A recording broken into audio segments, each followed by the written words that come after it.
Teams doing this. Looks like Gen G gonna pick up Taliyah here instead of the Nocturne. Will they leave? Okay, never mind. Throw that out the window. Maybe we'll be seeing a mid lane Taliyah. They'll just take both of the junglers. And will Kuro look at this and say it's LeBlanc time? Because Kuro's LeBlanc, one of the best in the LCK, and LeBlanc a famous pick into the Taliyah.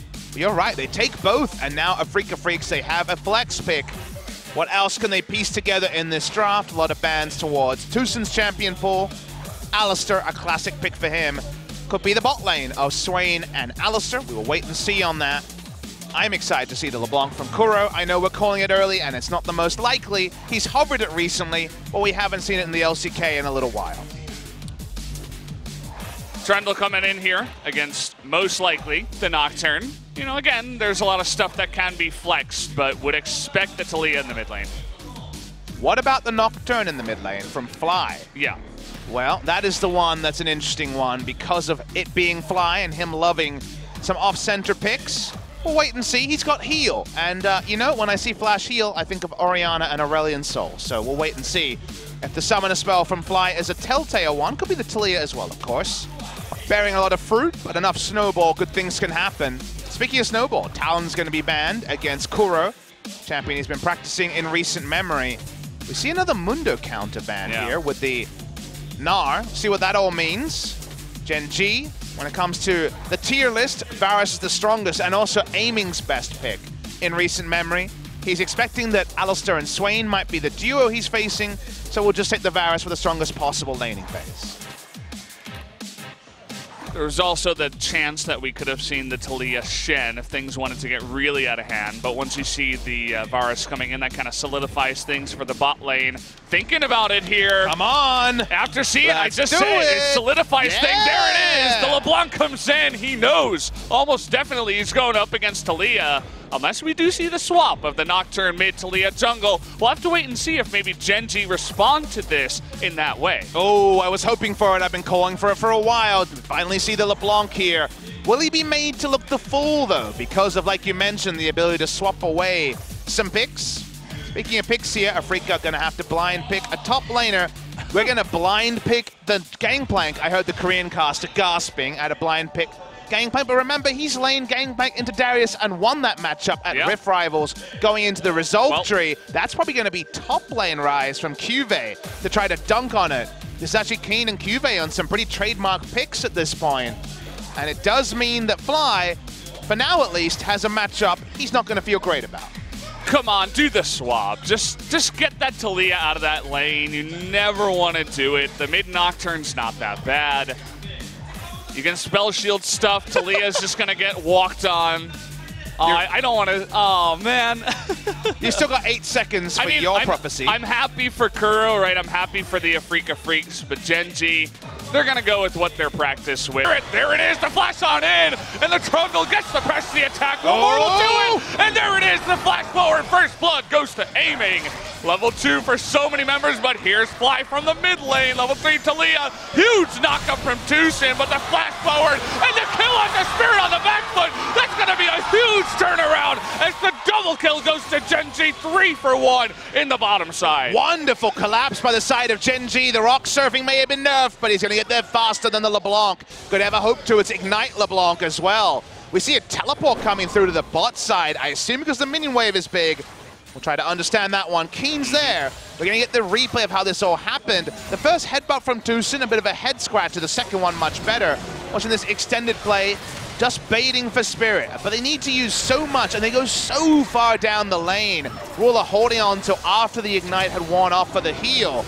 They may have got the kills, but because LeBlanc can't follow as fast as the Taliyah, ends up being a great collapse by the side of Gen G. It was a good try by Tusin to get them all back, but it was just not enough as really aiming for the pullback onto Fly. A 4-man gank coming on in. It's going to start with that, and there's the follow-up. Can pull him back as easy as you'd like. Gets the streak too. 450 gold over to Spirit. That's when your mid laner says, I'm going to disconnect if you don't get rid of these double buffs. Well, guess what? They got rid of the double buffs. No more double buffs. Crystal and boots, and if there are 4 people under your turret, it doesn't matter if you have the stopwatch. You're going to die anyway. So they're playing it extremely safe. They're looking for the top side, actually, on a Keen. Here's the Shen 2 just to add to it. And there it is. Keen not even going to flash. Knew he was dead. Good collapse there in the top side. Good use of the ultimates that time by Gen G. Ambition held onto his ult bot side. Use the top side, they get a kill.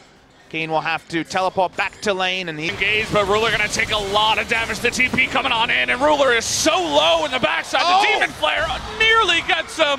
The flash on in and the final zap to the face will get him, but Kuve's here. Stopwatch is gonna be perfect for aiming to keep him alive. There's the taunt though, and Talia doing so much damage, but it's not enough. Actually, the Rise is gonna go down here. Kuro gonna get low, and they finally take him out, and aiming somehow is still alive. No more Stopwatch this time around, and he will get him, but a huge play in the bottom side from both teams, and finally they'll take out Spirit 2. That is going to be a 3 for 3, it looks like, in the bottom side, and Keen is pushing the top side. He's the only one who could have in the early game. We asked for Afrika to be aggressive. Turns out that Gen G were feeling it as well. I mean, you can see Ruler stepping forward as the roam is coming in from the middle side, but they get interrupted actually in the river. Little fight happening in the river, which stops both of them from coming down, but then Ruler, or rather Kuve, gets there first with this TP. The reason why Ruler thought he was safe was that he wasn't actually in headbutt Pulve range. Tucson taxied to a minion, then flash Pulve to get the start on Ruler, and he had no way to go down. Then we have this Fiesta, lots of bruisers fighting, an extended fight.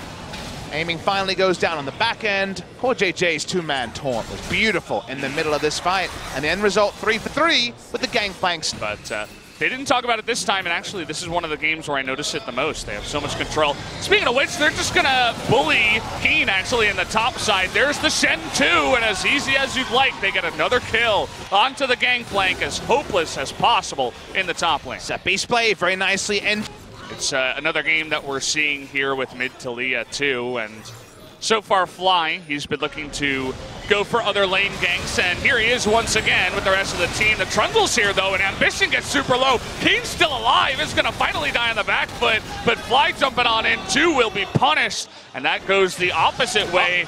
Ruler all alone means that he has to flash away from Kuro, and I don't think it's over yet. But at 3 or 4, they have the ability to take Baron, they have the ability to siege, they can close the game. That's the risk you make as Ambition.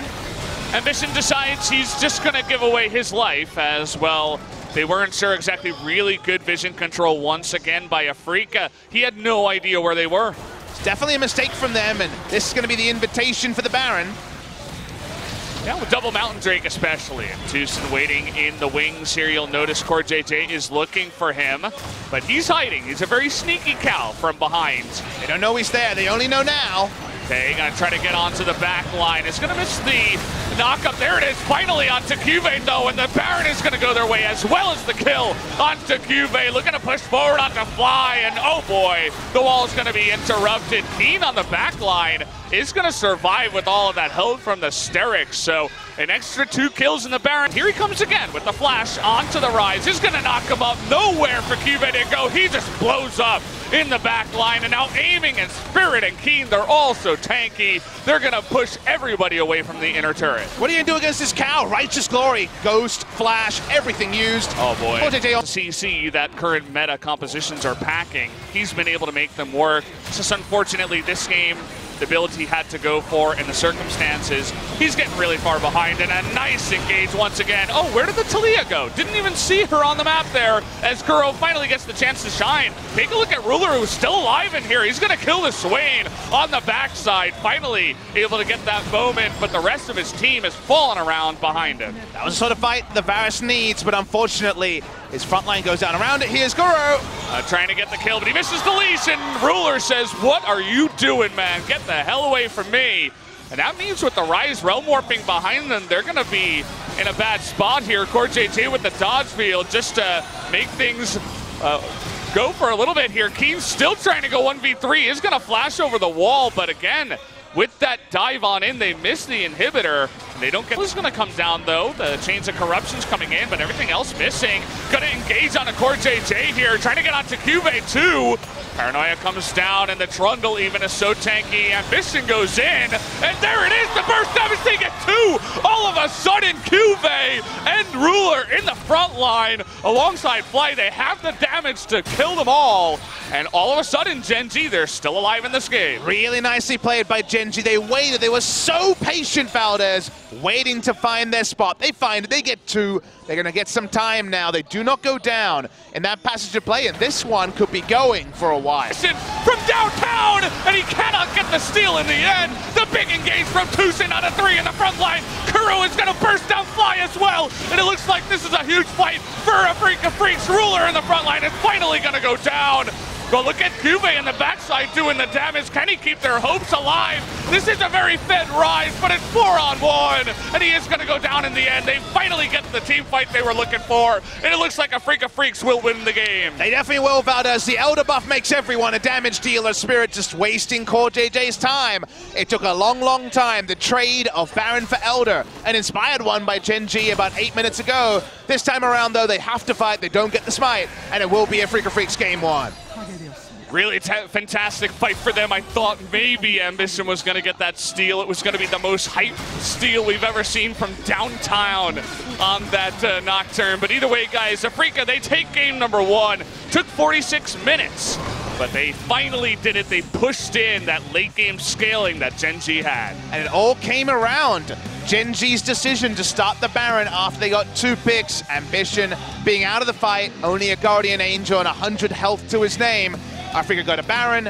Gen G went for a 50-50 on the Elder. It doesn't come off, and now Freak of Freaks win game number 1. Afrika